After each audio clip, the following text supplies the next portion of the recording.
Hello guys, সবাই কেমন আছো? দেখো, আজকে হচ্ছে ফ্রাইডে আর এখন বাজবে দেখলে 5টা 13। আমার উঠে প্রচুর কাজ হয়ে গেছে। সকালবেলা উঠে টিফিন সব রেডি করে মেয়ের ব্যাগপত্র গুছিয়ে সব কিছু করে নিজে রেডি হয়ে সেজে গুজে স্নান টান করে বেরিয়েছি তানিয়ার সাথে, দেখতেই পেলে। আর আমরা এখন বসে আছি শিয়ালদা স্টেশনে ট্রেনেতে। শিয়ালদা থেকে ট্রেনে করে দুই বন্ধু মিলে যাচ্ছি হচ্ছে অনেক দিনের স্বপ্ন, অনেক দিনের ইচ্ছা বলতে পারো, অনেক বড় একটা স্বপ্ন পূরণ করতে। দুই বন্ধু মিলে ট্রেনে করে শিয়ালদা থেকে নৈহাটিতে নেবেই আমরা উঠে পড়েছি রিকশায়। তোমরা বুঝতেই পেরে গেছো, নৈহাটি মানেই আমরা যাচ্ছি বড় মায়ের কাছে। হ্যাঁ, আমরা ফ্রাইডে কাল গেছিলাম বড় মায়ের কাছে দেখা করতে। রিকশা করে গিয়ে এই যে সামনেই বড় মায়ের মন্দির, খুব বেশি দূরত্ব নয় স্টেশন থেকে। পাশেই একটা দোকান ছিল মায়ের কুঠির, বড় মায়ের মন্দিরের পাশেই এই দোকান। এই দাদা হচ্ছে দোকানের ওনার। এখান থেকে তোমরা পুজোর ডালা নিয়ে নিতে পারো। ভালো করে দেখে নাও, কার্ডটা নাম্বারটা নিয়ে রাখো। যে কোনো রকম কিছু পুজোর ব্যাপারে ওনারা সাহায্য করেন। এই যে এখানে প্যারা ট্যারা সব আছে, সুন্দর মালা, ডালা, আলতা, সিঁদুর যা থাকে আর কি, সব কিছু দিয়ে বিভিন্ন রকম দামের মধ্যে ডালা আছে। আমরাও নিয়েছিলাম দুজনে দুটো ডালা। তো আর হচ্ছে চলো, এই দেখো, এটা হচ্ছে মায়ের মন্দিরে ঢোকার গেট। এখান দিয়ে উঠতে হয়। ভিডিও বা ফটোগ্রাফি কিন্তু অ্যালাউ নয়। তুমি যদি করে থাকো সেটা তোমার নিজের দায়িত্বে। ঢুকেই একটা এত বড় মায়ের ছবি, মন মুগ্ধকর যাকে বলে। তারপরে এই বাঁদিকে হলো মায়ের মন্দির। এই যে মায়ের মুখ, এই ভেতরটায় ঢুকে জীবনে মনে হলো চরম শান্তির একটা জায়গা।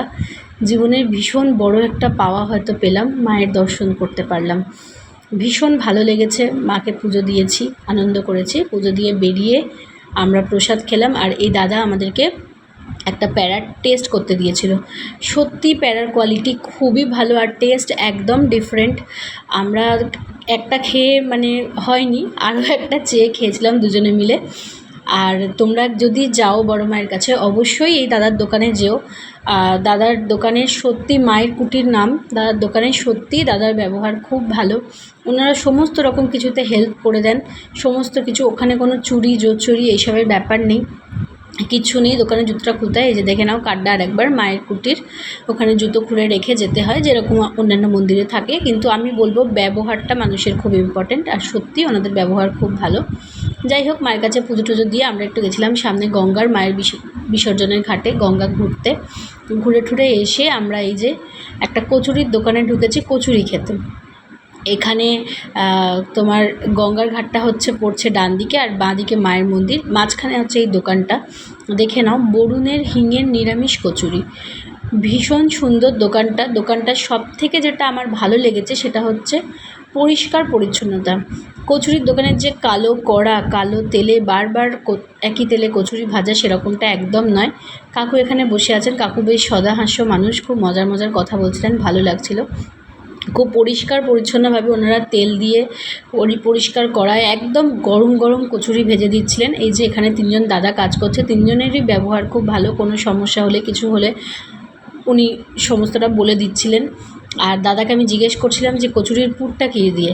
কচুরির পুরটা ছিল হচ্ছে ছোলার ডাল, ছোলার ছাতু আর হিং, এই তিনটে জিনিসের কচুরি ছিল। পুর ছিল একদম ঠাসা, আর সত্যি খুব ভালো টেস্ট ছিল, খুবই ভালো টেস্ট ছিল। তিনজন দাদা মিলে কাজ করছিলেন, কচুরি বানাচ্ছিলেন, গরম ভেজে দিচ্ছিলেন। তারপর আমরা কচুরি টচুরি খেয়ে নৈহাটি থেকে ট্রেন ধরে আমরা চলে এসেছিলাম ব্যারাকপুর। এই যে দেখো, ব্যারাকপুর নেমে পড়েছি। ব্যারাকপুরে নেমে আমরা দুজনে মিলে ঝগড়া করছিলাম যে কি খাবো। ও বিরিয়ানি আর আমি নান, এই নিয়ে কথা হচ্ছিলো। বলছে তুই একদম তাহলে বিরিয়ানির দিকে তাকাবি না, এই করবি না, এইসব নিয়ে দুজনের চলছিল। যা হয়, দুই বন্ধু বেরিয়েছি, দুজনে ঝগড়া করবো, খুনসুটি করবো, ভালোবাসবো, এটাই লাইফ। তো যাই হোক, আমরা এইসব ঘুরে টুরে তারপরে দেখলাম যেহেতু 12টা বাজেনি, তখনও ব্যারাকপুরের বিরিয়ানির দোকান, যেগুলো দাদা বৌদি বা ডিবাপি, এগুলো কিছুই খোলেনি। তাই আমরা স্টেশন থেকে জাস্ট বাঁদিকে 5 মিনিট হাঁটলেই এই বাজার কলকাতা, 5 মিনিটও নয়, 2-3 মিনিট হাঁটলেই এই বাজার কলকাতাটা ছিল। আমরা এখানে একটু ঢুকে পড়েছিলাম, বাজার কলকাতার কালেকশান দেখলাম একটুখানি, ভালো। ট্রেন্ডসেও একটু ঢুকেছিলাম। তারপরে একটুখানি ঘুরে ঠুরে কিছু কিনে নিয়ে আমরা দুজনে মিলে একটু ঘুরে টাইম স্পেন্ড করে বেরিয়ে ব্যারাকপুর মোড় থেকে মিনিট 5-একও নয় হাঁটলেই তোমরা পেয়ে যাবে দাদা বৌদির পুরনো আউটলেটটা, যেটা এখন 7তলা বিল্ডিং। সেখানে চলে এসেছি। দেখো মেনু কার্ড দেখছে, আগে থেকেই আমাকে বলে দিল তুই যাই নিবি। আমি কিন্তু একটা চিকেন বিরিয়ানি নেব। তো চিকেন বিরিয়ানি আসতেই ওর গায়ে মাথায় হাত পড়ে গেছে, গালে মাথায় হাঁ হয়ে গেছে, বলছে এতটা ভাতের কোয়ান্টিটি, এতটা কী করে খাবো। আমি তো খাবো না খুব বেশি, আমি তো জাস্ট একটুখানি খাবো। তো যাই হোক, দুজনে মিলে ওটা খেয়েছিলাম। ওকেই আমি দিয়ে দিয়েছিলাম, আমি যেহেতু খুব একটা বিরিয়ানি খাই না বলে আমি একটুখানি খেয়েছিলাম। তবে খুবই ভালো, মানে বিরিয়ানির টেস্ট তো খুবই ভালো, জানোই তোমরা। ওর এখন চিন্তা হয়ে গেছে যে এতটা বিরিয়ানি, এতটা বড় মাংস, আলু, এগুলো কী করে খাবো, কী করব। আর বেশি কিছু আমি বলেছিলাম যে অর্ডার করবি না, কারণ একগাদা জিনিসপত্র খেতে পারি না, বেকার বেকার অর্ডার করিস। আর তোমরা একটা জিনিস দেখো যে দাদা বৌদির বিরিয়ানিতে, চিকেন বিরিয়ানিতে চিকেনের পিসটা মানে পুরো একটা বলতে পারো হাফ মুরগিই দিয়ে দিয়েছে আর কি, দারুণ পিসটা ছিল। আর চিকেনটা খুব সফট আর জুসি ছিল। এটা হচ্ছে হাফ আলু আর হাফটা ওর পাতে, মানে এত বড় একটা ধামসা আলু। চালের কোয়ালিটি তো খুবই ভালো। তোমরা বিরিয়ানি নিয়ে দাদা বৌদিতে সত্যিই আমার কিছু বলার নেই, দারুণ টেস্ট, সব কিছুই ভালো। খালি ডিসঅ্যাপয়েন্টিং ছিল আমার এই চামচটা, আমার এটা একদম ভালো লাগেনি। এটা ভীষণ পাতি একটা চামচ, রেস্টুরেন্ট ওয়াইজ এটা আমার ভালো লাগেনি। আর ছিল ওদের সার্ভিং সিস্টেমটা, এই যে কলা পাতায় সার্ভ করেছে ঠিক আছে, কিন্তু নিচের প্লেটটা একদম, থালাটা একদম মানে সেই স্টিলের পাটি থালা ঘুরে যাচ্ছে এরকম। চামচটাও খুব একটা ভালো মানে নয়, এটা একটু মানে প্রপার চামচ নয়। এটা আমার ভালো লাগেনি। মানে যেরকম রেস্টুরেন্টটা রেনোভেশন হয়েছে, আমার মনে হয় সেরকম এটাও একটু আপডেট করা উচিত ছিল। বাকি আদারওয়াইজ খাওয়া দাওয়া তো খুবই ভালো। আর নিয়েছিলাম একটা চিকেন চাপ, চিকেন চাপের চিকেনটাও যথেষ্ট জুসি ছিল। তার সাথে নিয়েছিলাম একটা বাটার নান, আর আমি একটু বাটার নান আর চিকেন আর গ্রেভি দিয়ে খেলাম, জাস্ট ইয়ামি, মানে বলছি এখনও আমার মুখে জল এসে যাচ্ছে, ভীষণই ভালো লাগছে। মানে কি বলবো, দারুণ টেস্ট ছিল। এমনিতেই আমি একটু নান, রুটি এগুলো খেতে ভালোবাসি, তার সাথে যদি চিকেনের এরকম চাপ, রেজালা, গ্রেভি, এসব মানে গ্রেভি আইটেম হয় বা কষা, ভর্তা, ও বলছে বাবা তোকে মানে কিছু বলার নেই, বাঙালি হয়ে বিরিয়ানি ছেড়ে দাদা বৌদিতে এসে নান কে খায়। হ্যাঁ, তুই বিরিয়ানি না খেয়ে নান খাচ্ছিস। বিরিয়ানিটা ওকে দিয়ে দিলাম খেতে খেতে, বাকিটা আমি খেতে পাচ্ছিলাম না, একদম কষ্ট হচ্ছিলো। যাই হোক, খাওয়া দাওয়া করলাম, বাড়ির জন্য পার্সেল নিলাম, দুজনে নিয়ে আমরা ব্যারাকপুর থেকে চলে এসেছিলাম দমদমে। আবার দমদম থেকে আমরা উঠে গেছি মেট্রোতে, স্প্ল্যানেড আসবো বলে। দমদমের মেট্রোতে উঠেও আমরা দুজনে মিলে বেশ কিছুক্ষণ ধরে খাবার আমরা যেগুলো নিয়েছিলাম আর কি, তার মধ্যে স্যালাড ট্যালাড ছিল, সেগুলো একটু স্মেল ছাড়ছিল, সেটা নিয়ে বলছিলাম দুজনে মিলে কথা। তো আর একটু তাড়াতাড়িও লাগছিলো, প্রচণ্ড এক্সস্টেড লাগছিলো, কষ্ট হচ্ছিলো, অনেক ভোরবেলা যেহেতু বেরিয়েছিলাম। তো যাই হোক, তারপরে এসে বাড়িতে আমি আর ক্যামেরা অন করতে পারিনি, এসিটা চালিয়ে একটুখানি শুয়ে পড়েছিলাম, খুব এক্সস্টেড লাগছিলো। তারপরে দেখো আবার কিছুক্ষণ পরে রেডি টেডি হয়ে ফ্রেশ হয়ে বেরিয়ে পড়েছিলাম, যাচ্ছিলাম মায়ের বাড়ি মেয়েকে আনতে। তো মেয়ের অর্ডার হলো যে সুগার অ্যান্ড স্পাইস থেকে তুমি আমার জন্য একটা পেস্ট্রি নিয়ে এসো, তাই জন্য তাড়াতাড়ি করে কিছুটা হেঁটে গেলাম সুগার অ্যান্ড স্পাইসটা একটু দূরে বাড়ি থেকে। ওকে ফোন করে জিজ্ঞেস করলাম, করে একটা পেস্ট্রি নিলাম, ওকে ভিডিও কল করে দেখিয়েছিলাম রাদার যে ও কোন পেস্ট্রিটা খাবে। ও বলেছিল স্ট্রবেরি পেস্ট্রিটা নিয়ে এসো, তো সেটা নিয়ে নিলাম। নিয়ে তারপরে গেলাম মায়ের কাছে। এই দেখো ও এখন বসে বসে মায়ের বাড়িতে পেস্ট্রি খাচ্ছে, স্ট্রবেরি পেস্ট্রি। আর আমাকে যেতেই প্রচুর আদর হয়েছে, আমিও আদর করেছি, সকাল থেকে মাম্মাকে দেখেনি, তো আমিও প্রচুর মিস করেছি। ও প্রচুর, ও তো মা ছাড়া কিছুই বোঝে না, প্রচুর আদর টাদর খাওয়া হয়ে গেছে দুজনেরই। এখন পেস্ট্রিটা খাচ্ছে, আর আমি মাকে বললাম একটু চা দাও। তো মা আমাকে এই যে বাবার চা খাবার মগেতে করে চা দিয়েছিল, এটা বাবাই বানিয়ে রাখে ফ্লাস্কে, ওটা থেকে একটুখানি খেয়েছিলাম। খেয়ে দিয়ে কিছুক্ষণ ওখানে বসে গল্প টল্প করে বেরিয়ে পড়েছিলাম। বাড়ির কাছাকাছি এই দোকানটা নতুন হয়েছে, অনেক দিন ধরেই যাবো যাবো করে আজকে গেছিলাম, বং পেটুক বলে দোকানটা। আর সোনামা ওখানে মেনু কার্ড পড়ছিল, ওদের স্ন্যাক্স আইটেম, চাউমিন টাউমিন এসবই ছিল। ওখান থেকে আমরা দুটো জিনিস পিক করে চলে এলাম বাড়িতে।